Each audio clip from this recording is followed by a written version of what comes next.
Banjir bandang hantam Asia Tenggara, Indonesia paling parah. Negara-negara di Asia Tenggara saat ini tengah berjuang menghadapi musibah banjir bandang.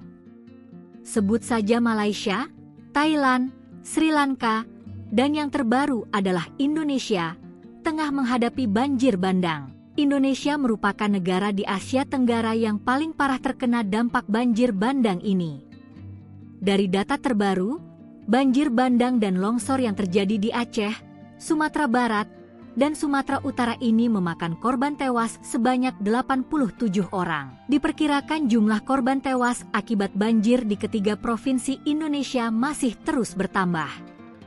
Hujan deras akibat siklon dan badai tropis langka di Selat Malaka telah merendam seluruh wilayah tersebut sejak minggu lalu. Sementara di Thailand, pihak berwenang melaporkan setidaknya 94 korban jiwa, 55 diantaranya terjadi di Provinsi Selatan Songhla, dikutip dari Anews. Meskipun hujan telah berhenti di pusat regional Het Yai pada hari Jumat, banjir masih mencapai mata kaki penduduk, dan sebagian besar kota masih tanpa listrik.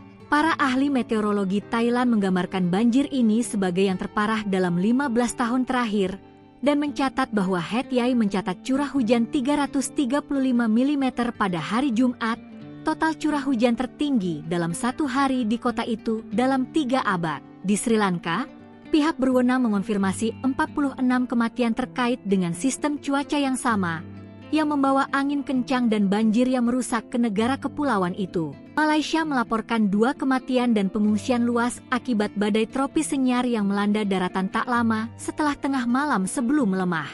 Para ahli meteorologi memperingatkan bahwa hujan lebat, angin kencang, dan kondisi laut yang berbahaya masih mungkin terjadi.